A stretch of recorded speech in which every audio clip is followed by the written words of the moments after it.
Evet sevgili dostlar, tekrar merhaba. Şimdi size bütün dünyada çok popüler hale gelen tiny house'lardan birini tanıtacağız. Bize en azından dışında nasıl bir malzeme, içinde nasıl bir malzeme kullanıyoruz onu da göstermenizi. Ben çünkü çok anlayamadığım için Necmettin Bey bize çok güzelce anlatacak inşallah bunları.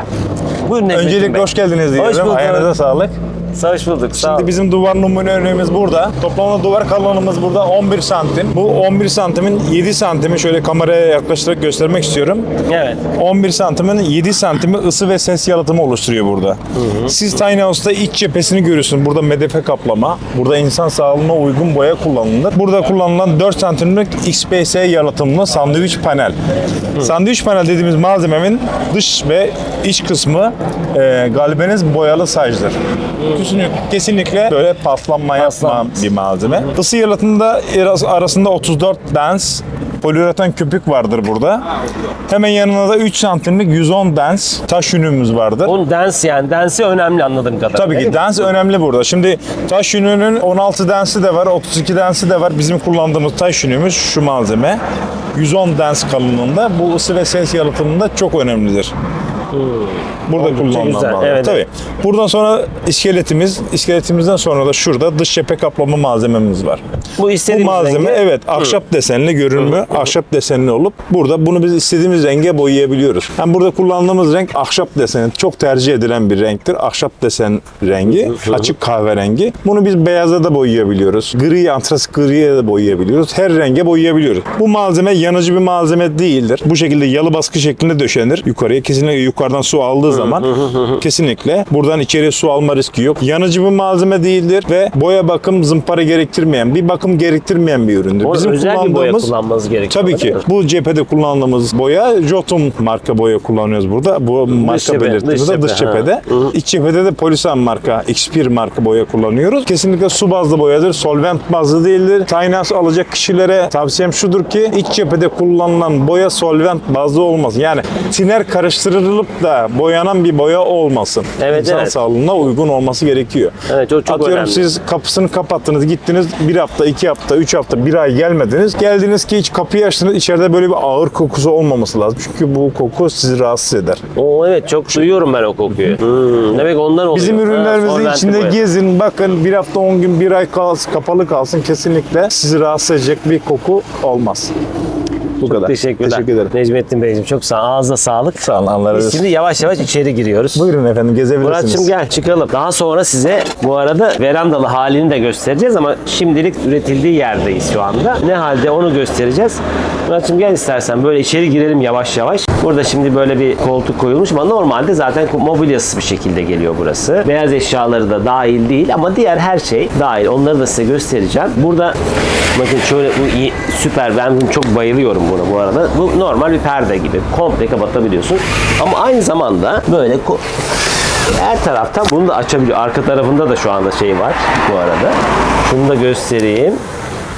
Böyle kapanıyor. Şöyle şimdi kapandı. Buradan da kilitleyebiliyorsunuz zaten bunu. Buradan da perdelerini açıp kapatabiliyorsun. Üst katta da perdeler takılacak. Şu anda montajı yapılıyor bu arada. O yüzden şu anda sinekliği yok. Üst katındaki ışıklandırmalar vesaire bunlar hepsi duvardaki ışıklandırmalar, prizler. Hatta dışarıda da prizlerimiz var. Evet şimdi tiny house'lar bize ne veriyor? Ekolojik bir yaşam. Minimalist bir şekilde yaşamamıza izin veriyor. Bolca eşyadan kullanmadığımız bu evimizde biriktirdiğimiz eşyalardan kurtarıyor bizi aslında bu yaşam tarzı. Biraz da hem çok daha az enerji kullanıyoruz. Çok daha ekolojik ve çevreci bir yaşam sürmeye başlıyoruz. Gelecek nesillere de hem de kendimize bir faydamız oluyor tiny house yaşam tarzıyla. Şimdi bu tiny house'umuza nasıl sahip oluyoruz? Önce geliyoruz. Tabii satın almamız gerekiyor ama satın aldığımızda bunu mutlaka belgeli bir üreticiden almalısınız. Çünkü size anahtar teslim bir araç gibi teslim etmeliler ki onun ruhsatını size onlar kendileri ayarlıyorlar, veriyorlar ve siz gidip buna ben ruhsat istiyorum dediğinizde üretici belgeniz olmadığı için siz zaten kendiniz alamıyorsunuz o ruhsatı. Burada böyle bir şeye dikkat etmenizi tavsiye edeceğim size. Tiny house'lar tekerlekli olduğu için zaten karavan niteliğinde gibi düşünebilirsiniz bunu. Ruhsatlı bir araç gibi düşünün bunu. Ve o yüzden de arabanızı park edebileceğiniz her yere park edebiliyorsunuz. Tiny house evleri çevre dostu malzemelerden yapılmakta,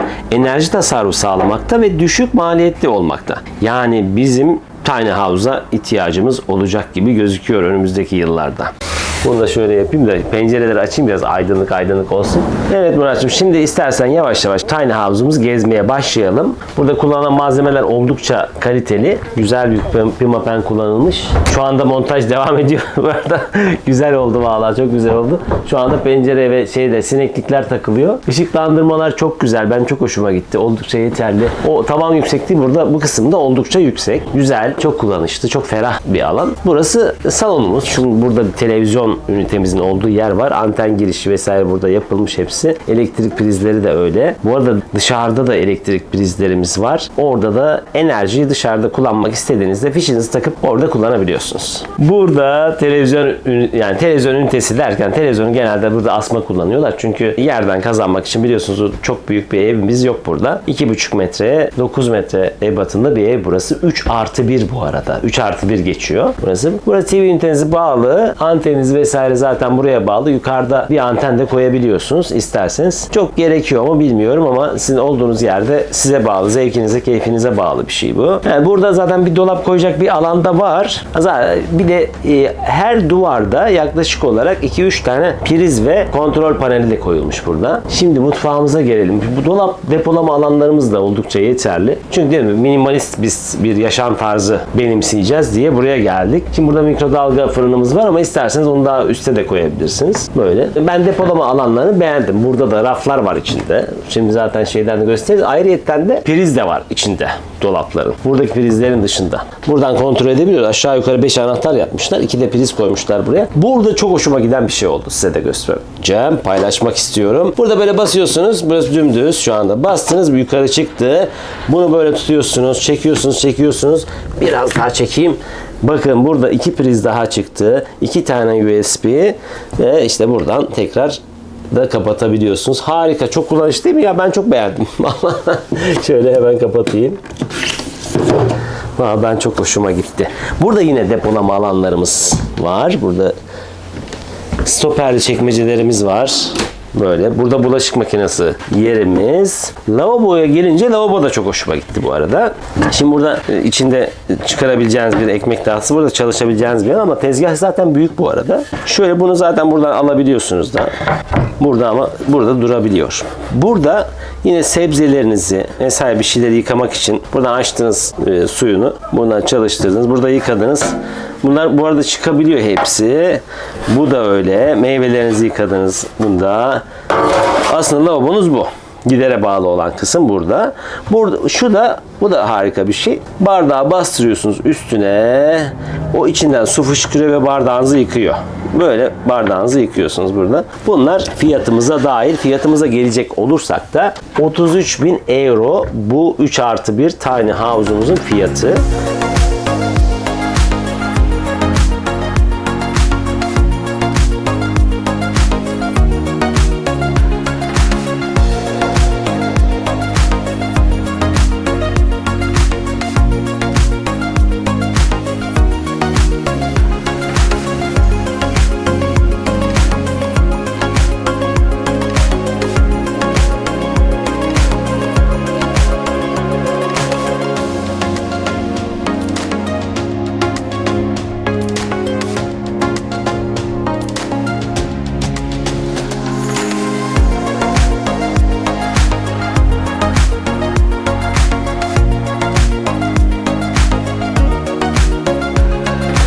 Beyaz eşyalar opsiyonel, yani dahil değil. Beyaz eşyalar ve klimayı sizin almanız gerekiyor ama şimdi bizim Necmettin arkadaşımıza da bir indirim yapıyor bu firmalar. Siz almak isterseniz onun yardımıyla da alabilirsiniz. Bunların hepsi aşağıda indirebilirsiniz bu arada. Yukarıda kaldırabilirsiniz. Şimdi yeni takılıyor bu arada bunlar. O yüzden şeyi de göstereyim. Ben çok hoşuma gidiyor. Burada pencerelerin hepsini açabiliyorsunuz da. Şöyle isterseniz yarım da yapıyorsunuz. Yarım açıyorsunuz. Altını açıyorsunuz vesaire. Böyle bırakabiliyorsunuz. Benim çok hoşuma gidiyor bu sistem. Şimdi böyle burada da bir dolap koymak için, buzdolabı için yerimiz var. Burada da 3 tane daha priz var. Burada 2 tane daha priz var. Oldukça çok kullanılmış. Burada yatak odasına girelim Muratcığım buradan da. Evet, burada bir ev yatak odası diyelim buraya. Şimdi burada yine okuma lambaları var. Buradan açılabiliyor. Çok güzel. O tarafı da stoperli çekmeceler var. Burada altta yine dolaplar. Burada da öyle. Yani her yerde fazla dolabımız var. Burada çamaşır makinesi yeri var. Muratçım istersen sen böyle gel. Buradan o çamaşır makinesi yerini göster. Geldiniz burada yatak odasında. Bu zaten çift açılır bir pencere. Böyle de açılabiliyor. Yarım olarak hava gelsin. Bütün pencerelerde sineklik var. Sineklikler yani daha iyi. Zaten içinde yapılıyor, üretiliyor. Bunu da böyle kapatabiliyorsunuz pencerenizi akşam. Yine bunlarda plise var. Açabiliyorsunuz. Arkası zaten sineklik takacak yani böyle takıp çıkartabilen bir sineklik de var arka tarafında içinde. Bu zaten aracımızın arkası, aynı zamanda biliyorsunuz tiny house'lar araç oluyorlar. Böyle ben çok keyif aldım. Bu malzemeler çok kaliteli ve çevreci, ekolojik malzemeler.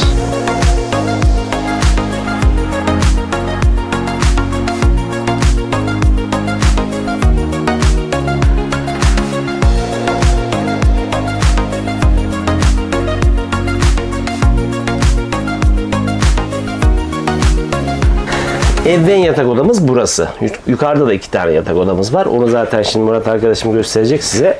Burada ben size banyo tuvaleti de göstereyim. Yine çok uygun burada yine bir banyo dolabımız var. Burada yapılmış. Ben de yaklaşık olarak 1.80 boyundayım ve benim için de burası, hatta ayakkabılarım da var ayağımda. Oldukça şu anda rahatım duşakabinin içinde.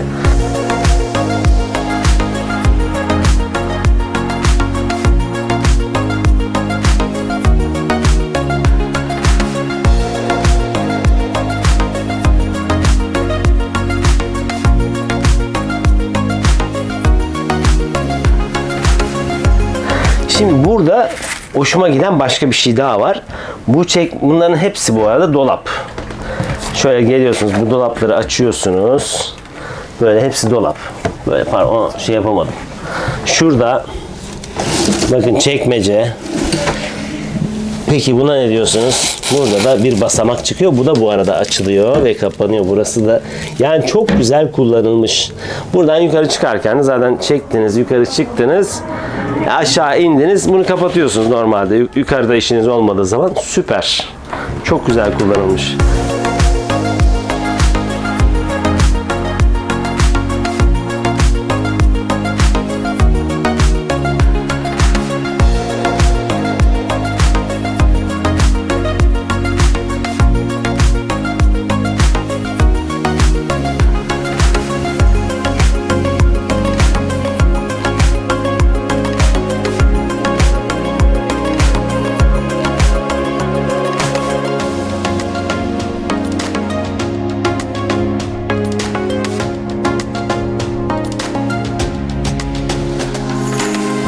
Evet dostlar, yine geldik bir videomuzun sonuna. Sürçülisan ettiysek affola.